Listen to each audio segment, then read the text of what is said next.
Hey there, Griff Hamlin here from Blues Guitar Unleashed. Welcome and thanks for joining me. In today's video, we are going to talk about something a little delicate, anatomy.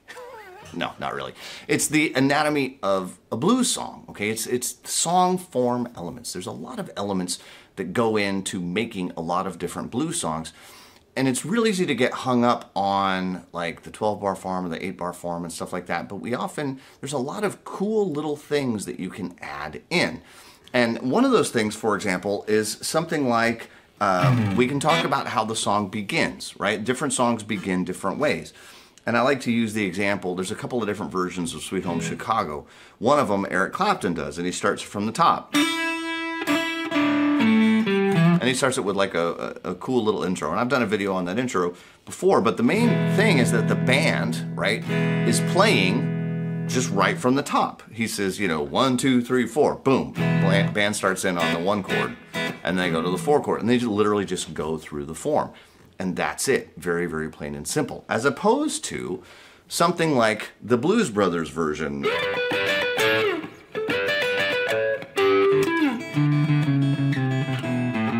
Right, which has that kind of cool little intro. What you might not realize is that little intro is what we call taking it from the 5, okay? And I've talked about this in other videos, but taking it from the 5 effectively means we're gonna play the last 4 bars of the progression from the top.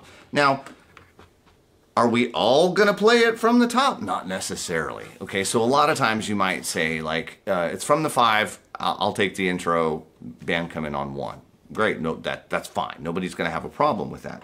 And when you play that intro,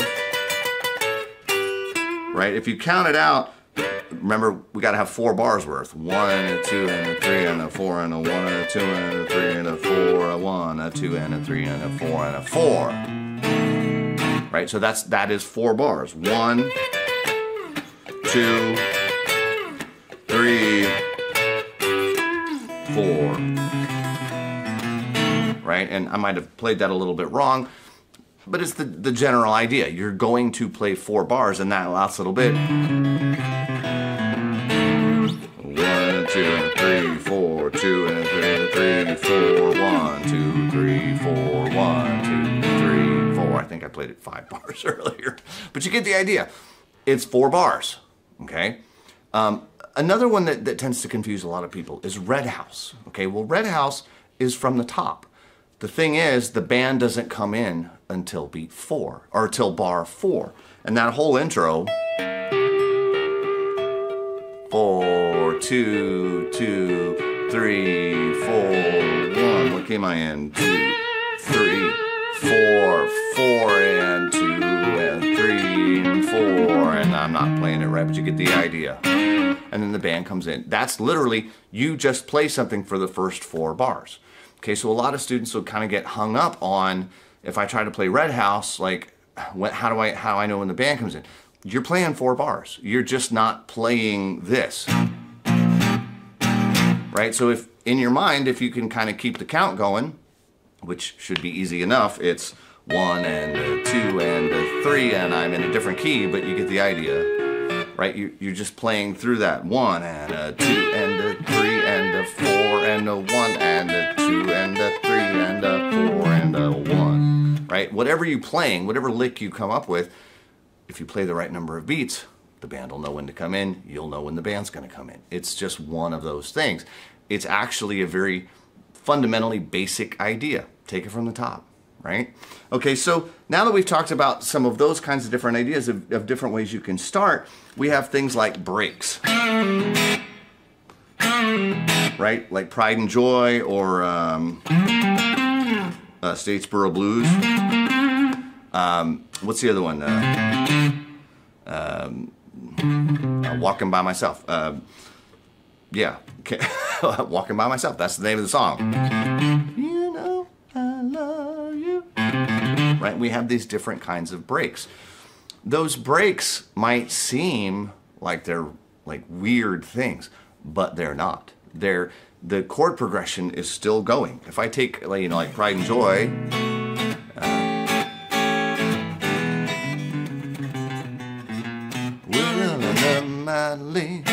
long and lean, to her until man. Yeah. And then we go to the 4 chord. So it's 1, 2, 3, 4, 1, 2, 3, 4, 3, 2, 3, 4, 4, 2, 3, 4. So it's quite literally just replacing the 1 chord. It's not doing anything fancy at all. None. Not at all. It's just replacing the 1 chord.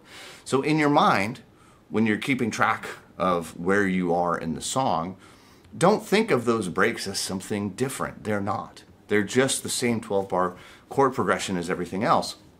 You're just playing a different riff over the 1 chord instead of that, right? You're playing or whatever it happens to be. There's a lot of different songs that have breaks like that. They don't all have the same riff, but there's plenty of options out there. You look at something like Statesboro Blues, that's in C, I think.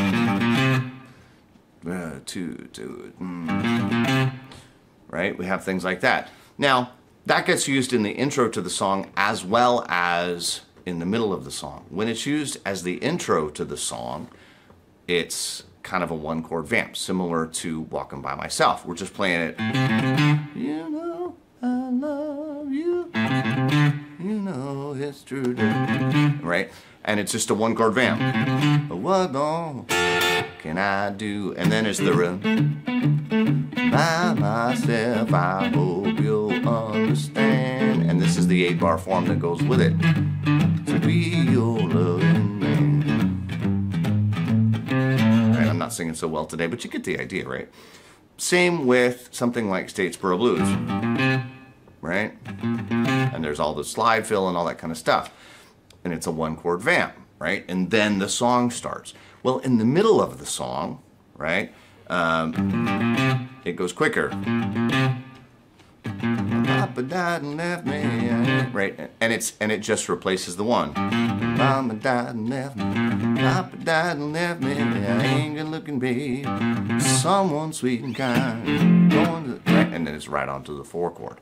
So again, those breaks in the middle of a song like that are just a different way of playing your 1 chord. You don't have to think to yourself, oh, there's something weird here. There's not. It's still just your 1 chord, but instead of going, or you're doing with a big gap. But it's still just your 1 chord, okay? Now there's one thing that some songs can have, and that is a bridge, okay? So for example, I Ain't Gonna Give Up on Love is the one that always comes to mind. Let's say it's an A. I can't remember what key. I've done it in a bunch of different keys. But it's, you know, kind of a slow blues, has that slow blues ending. And then it goes to the 4. Little Donnie Taylor told me so long ago. And it goes back and forth between that 4 and the 1 chord.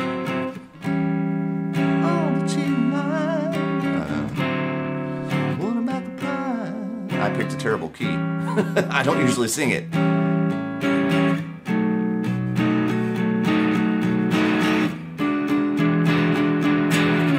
Right? And so we have that bridge. We have this different chord progression that gets sort of seemingly pulled out of the thin air and stuck in the middle of a song. There's another favorite song of mine by Robert Cray called Across the Line that I play a lot, and it also has a bridge in it.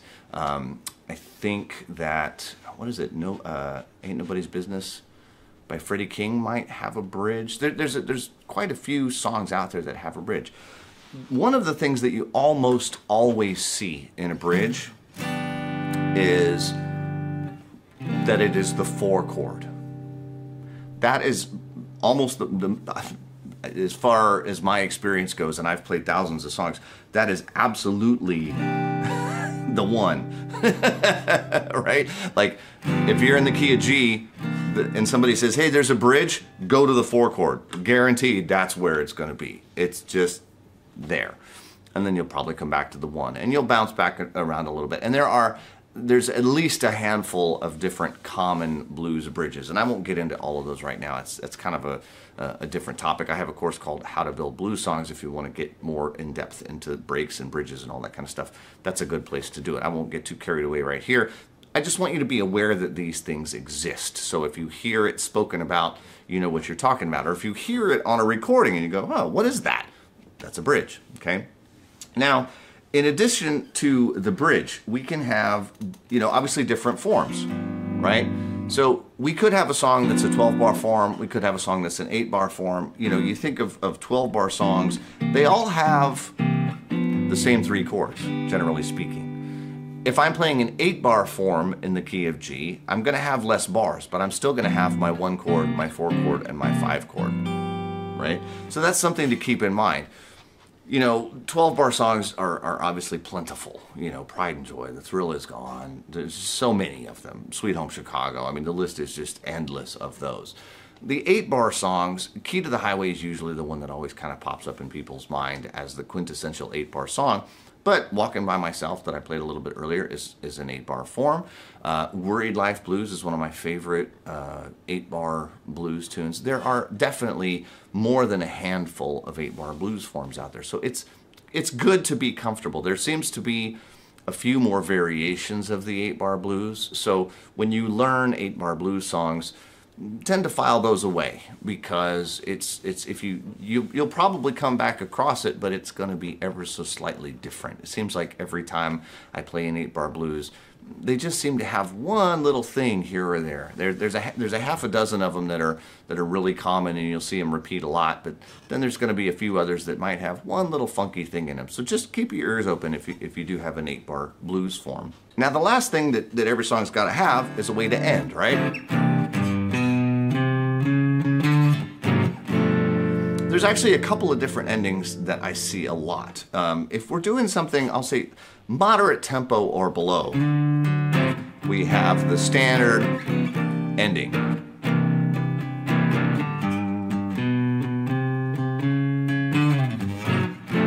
Okay, we can have something like that. Now, one thing that is important is to explain to the people on the bandstand if you're going to tag something or not. A tag is where we sort of take the last 4 bars and we repeat them. And the reason that's important is because if our last 4 bars are the 5, 4, 1, 5, okay, we're not going to want to play that. We're going to play 5, 4, 1, 1, because that'll lead us back to the 5 for the tag.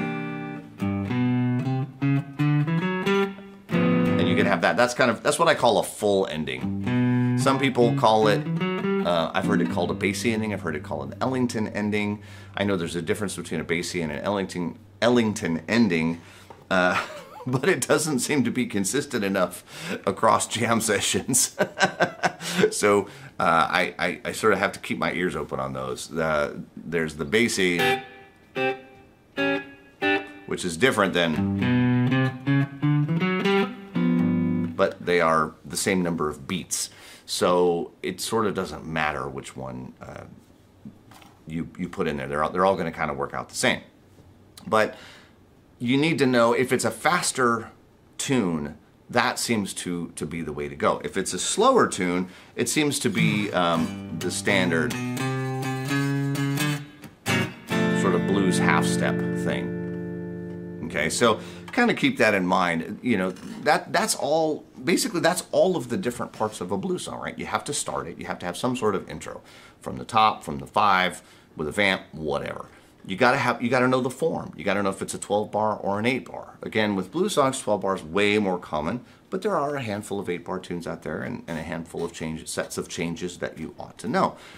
You need to know if it's gonna have some sort of break in there, right? And if it is, that break is not gonna replace your form. It's not gonna scoot the form out of the way to do the breaks. It doesn't work that way. It just takes over maybe those first 4 bars, right? Or handles it. Or maybe it goes what we call a long 1. Sometimes instead of the 1 chord being 4 bars, it's 8 bars, right? And so maybe it creates a long 1 situation. I'm Tore Down is a very common example of a long 1 with some breaks. I went to the river, da, da, And now we're going another 4 bars, right? I don't believe that you're... And then we go down, right? So that song has a long 1, and again, you have to let the guys in the band know, hey, there's going to be a long 1, not in the first sets of breaks, but in the other 2. Most people are fine with that, okay? And again, we're still just playing the 12-bar blues form. We're just making that 1 chord twice as long once in a while. These are all, again, standard things. They're all little puzzle pieces. You can put them together. Paying the Cost to Be the Boss by B.B. King is another one that has a long 1. That's a song that I play all the time, and I just hold up my finger. Literally, when it's time to have the long 1, about the 3rd or 4th bar, I hold up my finger to everybody that we're going to stay on the 1, and that usually handles it. It's really not that complicated. Most people are familiar with a long 1 and that it happens, and it's no big deal. So, again, you got to know the intro, you got to know the form, you got to know if there's breaks, you got to know if there's a bridge, and if there is, go to the 4. From there, it could vary, but go to the 4. It's probably going to be it. And you got to know how the song's going to end, and along with that ending, if there's going to be some sort of a tag. And that's kind of all of the different elements of just about any blues song. You could come up with just about any blues song that you can think of. I can explain using those handful of elements. So I hope that makes sense. We don't talk about blues songs very often. You know, we talk about riffs and licks and how to play scales and how to solo and how to do all these things. But blues songs are important. And when you get to a jam and you got to know how to play a song, you're only going to solo for one little section of it. The rest of the song, you got to know how it works. So now you know. And as always, if you have guitar playing friends you think would dig this video, feel free to share it with them. I'm Griff Hamlin from Blues Guitar Unleashed, and I'll talk to you soon. Bye-bye.